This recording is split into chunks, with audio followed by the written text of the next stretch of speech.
All right, church, today we are in Acts chapter 10, and we're just going to jump right into verse 1. Now there was a man at Caesarea named Cornelius, a centurion of what was called the Italian cohort. Okay, so the whole story is going to center around, in chapter 10, this man named Cornelius. What you need to know about Cornelius is Cornelius was not a Jew. He was part of the Roman military, and he was living in the city called Caesarea.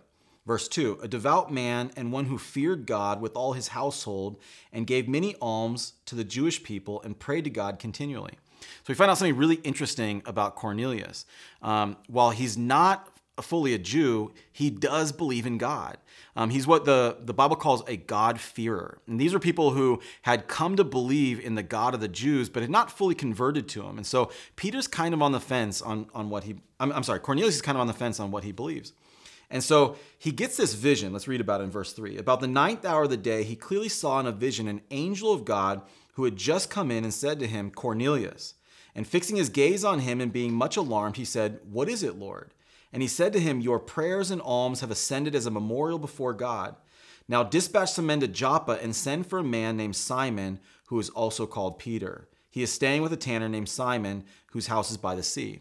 So there's these two cities right on the Mediterranean coast in Israel. One is Caesarea, which is kind of the Gentile city, which is where Cornelius is. The other is about 25 miles away called Joppa, and that's where Peter's staying at the house of Simon the tanner.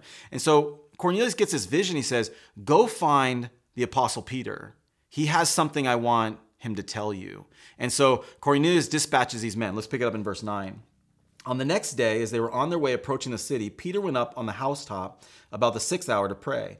But he became hungry and was desiring to eat. But while they were making preparations, he fell into a trance.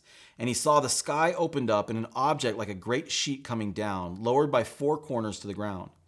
And there were in it all kinds of 4-footed animals and crawling creatures of the earth and birds of the air.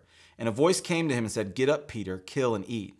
But Peter said, By no means, Lord, for I have never eaten anything unholy and unclean. Again, a voice came to him a second time. What God has cleansed, no longer consider unholy. This happened 3 times, and immediately the object was taken up into the sky. So Peter's up on the roof praying about noon, and he has this vision of this sheet being lowered down with all kinds of various animals on this. Now, what you have to remember about Jews at this time is that they were under very strict dietary restrictions, right? There's lots of things they couldn't eat that God had commanded them not to eat. But this vision is not about food. Okay, so this sheet comes layered down as all these animals that are unclean animals. And the voice says to him, Peter, kill and eat. And Peter says, by no means. Nothing unclean has ever touched my lips. And then God says this very important thing. He says, or the angel says, what God has cleansed, no longer consider unholy.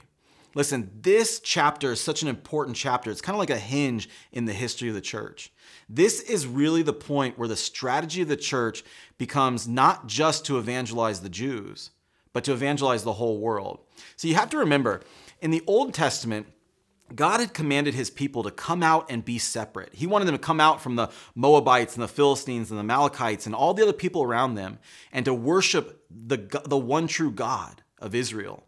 And this was the primary distinction of God's people. And that's why God created many of these laws, is to show them that God is different from all these other people and all these other gods that they worshiped. And so God commanded them to wear certain things and do certain rituals. And one of the primary things he commanded them was to have very strict dietary laws. And this is one of the things that kept God's people very distinct and separate from everybody else. But Jesus is no longer about just coming for this one distinct people group. In fact, if you remember in John 3:16, for God so loved the world, the whole world, everyone, that he sent his son. And then in the Great Commission, Jesus says, go into all the world and make disciples of all nations. And so while the commandment in the Old Testament was come out and be separate, the commandment in the New Testament is now go into all the world and share the gospel. Well, up to this point, they hadn't done that. And so this is God calling Peter to go and evangelize this man Cornelius, a Gentile. And that's exactly what he does. If you skip down to verse 23, so he invited them in, gave them lodging. On the next day, he got up and went away with them, and some of the brethren from Joppa accompanied him. And on the following day, he entered Caesarea. Now Cornelius was waiting for them and had called them together, his relatives and his close friends. And when Peter entered, Cornelius met him and fell at his feet and worshipped him. But Peter raised him up, said, "Stand up, I too am just a man." And he said to them, "You yourselves know how unlawful it is for a man who is a Jew to associate with a foreigner or to visit him. And yet God has shown me that I should not call any man unholy or unclean." You know, what Peter's saying is it's not even lawful for me to come into the house of a Gentile as a Jew. But God is doing something here. You know, I wonder how often we think God is going to do something specific or work in a specific way. And God's plan is to do something different. And I wonder how often we get in God's way when we say, no, God, that's not how things are supposed to work, or you're not supposed to do it like that. You know, it's interesting when you think about how Cornelius responded to the voice of God and how Peter responded to the voice of God. When Cornelius had his vision, he says, "What is it, Lord? Like, what is it? Tell me what to do. I'm ready." But Peter said, "By no means, Lord," right? Peter his mind was fixed on God. This is how you are, and this is what you're going to do. And yet he was wrong. And so often we get ourselves kind of set on things that God does it this way, or God's going to plan on doing it this way. And we have some idea, some picture in our mind of what it's going to look like. And yet God's doing something really different. I just want to challenge us. You know, this result, as you go on and read the rest of the chapter, this resulted in the entire household of Cornelius being saved and baptized. The Spirit of God falls on him. It's this really beautiful, amazing thing, but it's this thing that Peter couldn't have even imagined.